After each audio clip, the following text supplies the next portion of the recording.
Hello everyone. तो अब she गुआंग वो एपिसोड डाउनलोड करके अपनी फ्रेंड्स के पास वापस तो पहुंच ही जाती है, लेकिन बार बार सोचे जा रही थी कि आखिर वो आदमी था कौन। जब वो जोकर की तरह से तारों में उलझी और बिखरे बालों में उसे चोर कह रही थी तो उसने तो उसे इग्नोर किया था और चुपचाप वहां से निकल गया था।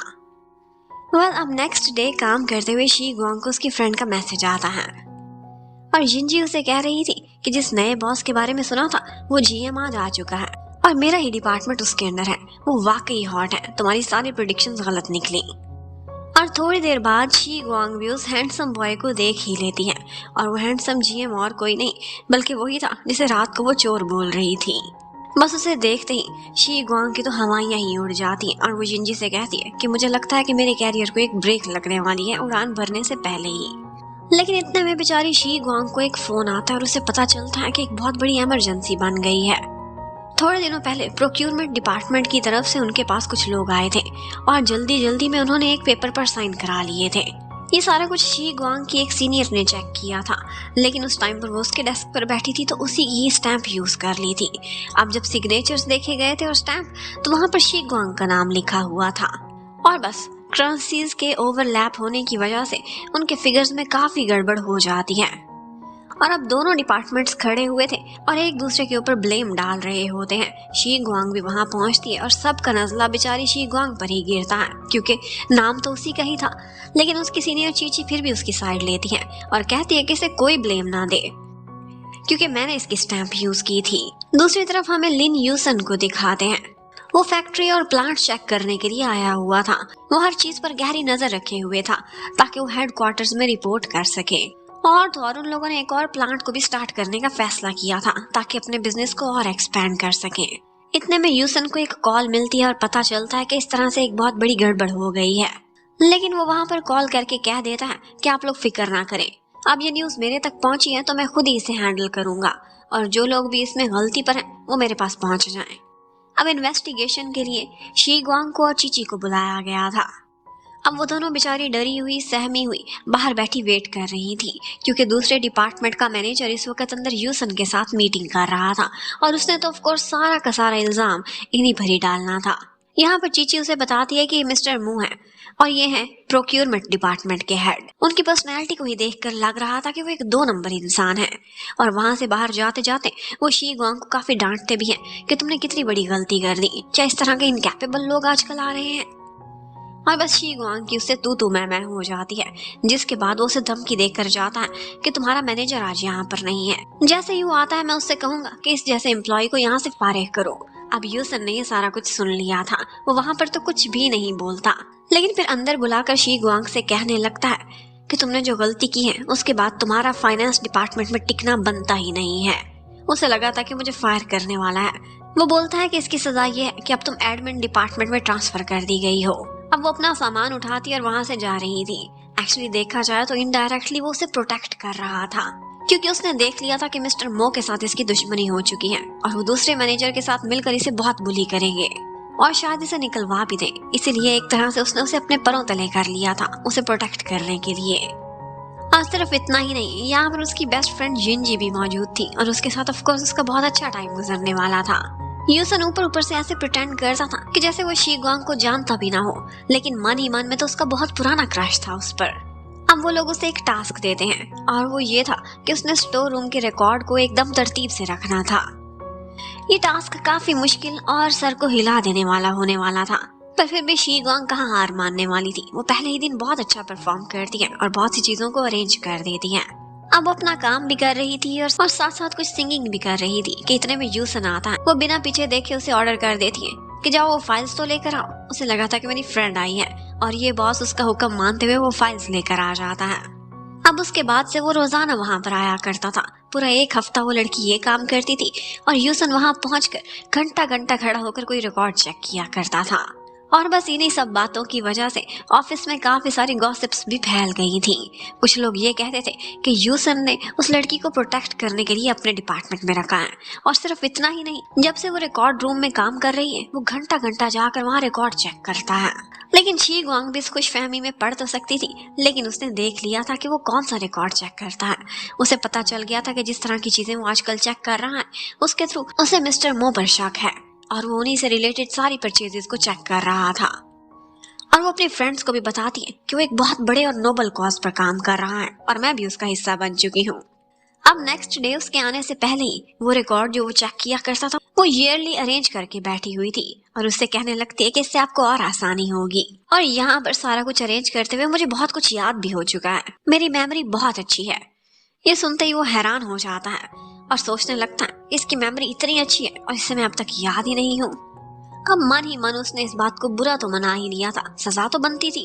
अब बॉस सीईओ से ऑर्डर करता है कि पिछले 10 साल का रिकॉर्ड निकालो, सारी परचेजेस का, उनके सारे परचेज ऑर्डर भी और कोटेशन भी, प्राइसेस में जो भी डिफरेंस था सबके ऊपर एक कंप्लीट रिपोर्ट तैयार करके लाओ। और बस बेचारी के लिए काम बहुत डिफिकल्ट होने वाला था। उसको तो नींद में भी उन्हीं के ही रेट्स याद आ रहे होते हैं और वो सोचने लगती है कि जितना हैंडसम दिखता है उतना ही खड़ूस है और लोग कैसी कैसी बातें बना रहे हैं। इसने मुझे प्रोटेक्ट करने के लिए अपने डिपार्टमेंट में रखा है या फिर मेरी खिचड़ी बनाने के लिए। फिर भी वो दिल जान लगाकर पूरी मेहनत से वो रिपोर्ट तैयार करती है, लेकिन इस लालच में कि इसके बाद मैं 3 दिन की छुट्टी लूंगी, रिपोर्ट अच्छी लगेगी बॉस को तो जरूर छुट्टी अप्रूव कर देगा। अब वो उसे अपनी रिपोर्ट चेक कराती है। उसने एक बड़ी जबरदस्त स्प्रेडशीट बनाई हुई थी। वो उसकी तारीफ करता है और उसके बाद तुरंत ही वो उसे लीव के लिए एप्लीकेशन देती है। वो बोलता है तुम्हें हुआ क्या है, तो वो कहती है मेरी आजकल थोड़ी तबीयत खराब है, सीजनल फीवर फील हो रहा है। लेकिन वो कहता है मैं एक डॉक्टर हूँ और तुम में इस तरह की कोई भी सिम्टम्स नहीं है, इसलिए तुम्हारी छुट्टी रिजेक्टेड। और बस बेचारी मुंह बनाती हुई बाहर आ जाती है, उसकी एक भी नहीं चलने वाली थी। इतने में उन गर्ल्स को एक बात पता चलती है, एक्चुअली वहाँ पर कुछ लग्जरी हॉस्टल्स थे, उनमें जगह खत्म हो चुकी थी, इसीलिए उनको दूसरे हॉस्टल्स में शिफ्ट किया हुआ था। उन्होंने बहुत अरसे से अप्लाई किया था, लेकिन मिस्टर मो के कुछ रिश्तेदारों को वहाँ जगह दे दी जाती है और उन बेचारियों को साइड लाइन कर दिया गया था। लेकिन ये सुनने के बाद शी गुआंग ने फैसला किया था कि वो इसके खिलाफ आवाज उठाएगी। पर मिस्टर मो एक मैनेजर था, उसके खिलाफ अगर किसी को शिकायत कर सकते थे तो वो सिर्फ और सिर्फ जीएम ही हो सकता था, जो कि यूसन था।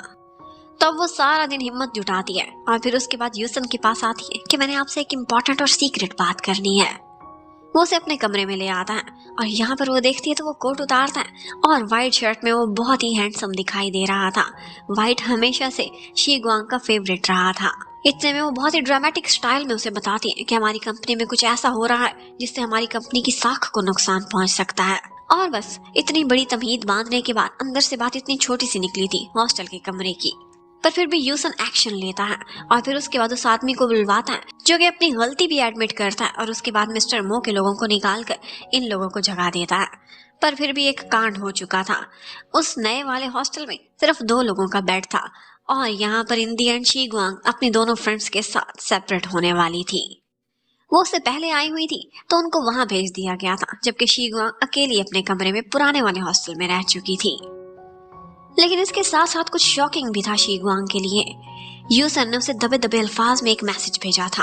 वो उसे कहता है कि तुम अगर कॉमन पर्सन बनने की एक्टिंग कर ही रही हो तो ढंग से करो ना, ये हॉस्टल की शिकायतें लेकर क्यों आ रही हो। इसका मतलब है कि उसे पता था कि नी युआन चंग की बेटी है। अब वो काफी परेशान होती है और रुई को कॉल करती है, उससे कहती है कि मेरा खड़ूस बॉस पता नहीं कैसे जानता है कि मैं मिस्टर नी की बेटी हूँ। और बस जवाब में रुई तो उसे किस्से ही सुनाने लगता है। कहता है कि हो सकता है कि तुम किसी और वजह से उसकी नजरों में आ चुकी हो, तुमने कुछ उल्टा सीधा तो नहीं किया। वो कहने लगती है उल्टा सीधा तो काफी कुछ किया है, लेकिन ये कोई पर्सनल बातें तो नहीं थी, उसने मन में मेरे खिलाफ कोई ग्रूज तो नहीं पाला हुआ ना। अब इसके साथ साथ हमें कुछ और बातें भी पता चलती हैं। एक्चुअली शेंगयुआन कंपनी में बहुत सारी पॉलिटिक्स चल रही थी। यहाँ पर यूसन के ग्रैंडफादर वहाँ के चेयरमैन थे और उनके बहुत सारे रिलेटिव्स इस कंपनी में काम कर रहे थे और एक पावर की दौड़ लगी हुई थी। हर कोई रस्सी अपनी तरफ खींचने की कोशिशों में था। और इतने में हमें हुआया बैंक का सीन दिखाते हैं। जुआंगशु का बॉस उसे ऑर्डर करता है कि शेंगयुआन कंपनी के प्लांट पर जाओ, उनकी फैक्ट्री का विजिट करो और उसके बाद सारी इन्फॉर्मेशन मेरे पास लेकर आओ। हमें पहले ऑडिट करना होगा, उसके बाद ही हम इनकी पेमेंट क्लियर कर सकते हैं। जुआंगशु के आने के बारे में यूसन को भी पता चल जाता है। उसने उसका नाम सुना था और उसे पहचान लिया था कि शी गुआंग का वही क्लासमेट है जो उसके लिए उस दिन आया था सीवी देते हुए। वो बोलता है कि मैं उससे नहीं मिलना चाहूंगा, उसे एडमिन डिपार्टमेंट में भी ना लेकर आना बल्कि सीधे फाइनेंस में लेकर जाना। और साथ ही साथ उसने ये भी तसल्ली कर ली थी कि शी गुआंग उस दिन फाइनेंस डिपार्टमेंट में नहीं और ना ही एडमिन डिपार्टमेंट में बल्कि बहुत दूर इन्वेंट्री चेक करने के लिए गई हुई होगी। पर उसी टाइम पर कुछ गर्ल्स गॉसिप्स कर रही थी और यहीं पर एक लड़की ने उसकी एक कोलीग को मैसेज किया था कि आज एक बहुत ही हॉट पर्सन आया है जो कि हुआया बैंक से है और उसका नाम जुआंगशु है। अब यही नाम जैसे ही सुना था शी गुआंग ने तो उसका पहला प्यार ठाठे मारकर दोबारा आ जाता है। वो जोश में उठ खड़ी होती है और ऐसे भागती हुई मेन डिपार्टमेंट की तरफ जाने लगती है कि जैसे दिलवाले दुल्हनिया ले जाएंगे का सीन चल रहा हो। वो दौड़ तो बहुत लगाती है, सारे लोग उसे हैरान होकर देख रहे थे, पर उसका शाहरुख खान तो वहां से निकल चुका था। अब जैसे ही वो होश में आकर मुड़ती है तो पीछे था जालिम समाज और उनको लीड करता हुआ उसका बॉस यूसन, जो उससे कहता है कि ये सब क्या था, कोई शूटिंग चल रही है क्या? अब इस तरह की हरकतें करोगी तो सजा तो मिलेगी, जाओ और पूरे हफ्ते तुमने इन्वेंट्री चेक करनी है, वो भी अकेले। अब इससे बुरी सजा तो बेचारी को और मिल भी नहीं सकती थी। वो सोचने लगती है कि कितना गिरा हुआ, कितना घटिया इंसान है। वहां पर काम करना काफी मुश्किल था, वहां का एटमॉस्फेयर भी हॉट था और इसके साथ साथ उसे कभी ऊपर नीचे जाना पड़ता था, कभी स्टेज पर चढ़ना पड़ता था, भारी चीजें भी उठानी पड़ती थी। और यही सारा कुछ करते हुए बेचारी को एक दफा चोट लगती है अपने फॉरहेड के ऊपर। उसकी ब्यूटी भी डिस्टर्ब हो गई थी, फिर भी उसे काम करने जाना था। नेक्स्ट डे तो बेचारी सीढ़ियों से ही गिर जाती है। घुटने, पैर, टांगे, एल्बोस, हर जगह उसके चोटों के ही निशान रह गए थे, पर फिर भी उसने इन्वेंट्री क्लियर कर दी थी। अब तो वो बहुत थकी हुई थी और सोचने लगती है कि पूरा वीकेंड सिर्फ और सिर्फ मैं सोऊंगी। पर उसकी फ्रेंड्स कहती हैं कि हम तो शंघाई जाने का प्लान कर रहे हैं। अब शंघाई का नाम जैसे ही सुनती है तो फिर सोचने लगती है कि सो के क्या करना है, क्यों ना मैं भी सैर करने चलूं। अब नेक्स्ट डे वो सोच रहे थे कि किसी न किसी से फैक्ट्री के बाहर से लिफ्ट ले लेंगे और लिफ्ट लेने वाली गाड़ी कोई और नहीं बल्कि यूसन की ही निकली थी। वो तो एंड टाइम पर भी मुकरने की कोशिश करती है, पर उसकी फ्रेंड्स पकड़ती हैं और उसे यूसन के साथ फ्रंट सीट पर बिठा देती हैं और इशारों इशारों में कहती हैं कि वीकेंड है, बॉस का मूड अच्छा होगा, उससे अपने ताल्लुकात अच्छे कर लो। पर शी गुआंग को कोई भी इंटरेस्ट नहीं था, ना अपने बॉस में ना ही उसकी बातों में। वो तो फ्रंट सीट पर बैठी बस सो रही थी। उसकी फ्रेंड्स बताती हैं बॉस को कि एक्चुअली ये पूरा वीक बहुत थक गई थी, इसने इतना काम किया है, देखिए इसके सिर पर भी चोट लगी हुई है और तो और एक दफा ये सीढ़ियों से भी गिर गई थी। अब यूसन को उस पर दया तो आ रही थी और इसी वजह से वो शहर में एंटर होते हाईवे पर उन्हें छोड़ता नहीं है बल्कि उसी टेंपल के आगे छोड़ता है जहां पर उन्होंने सैर करने के लिए जाना था। अब शी गुआंग जमाइयां लेती हुई उठती है और जब देखती है तो बाजू में यूसन बैठा हुआ था। नजरें भी नहीं मिलाती, ना थैंक्स करती है, बस उठकर बाहर भाग जाती है। अब वो लोग कहते हैं कि यहाँ पर जो भी विश मांगी जाए वो जरूर पूरी होती है और बस उसने यही विश मांगी थी कि चाहे जो हो जाए मेरा बॉस यहाँ से जाए, चाहे इसकी प्रमोशन हो, डिमोशन हो या फिर इसे एलियंस ले जाएं, लेकिन ये गायब हो जाए। वेल अब उसकी फ्रेंड्स तो इधर उधर कहीं सैर करने का प्लान बना रही थी, लेकिन शी गुआंग को दूर से जैसे ही हुआया बैंक की बिल्डिंग दिखाई देती है तो वो फैसला करती है कि यहीं जाऊंगी, क्या पता जुआंगशु की एक झलक दिखाई दे जाए। वो उनको बोलती है कि मैं यहाँ पहले भी कई दफा आई हुई हूँ, पता है सबसे बेस्ट खाना कहाँ मिलता है, मेरी तरफ से ट्रीट है। और वो उन्हें उसी रेस्टोरेंट में लेकर जाती है जो कि हुआया बैंक के बिल्कुल सामने था।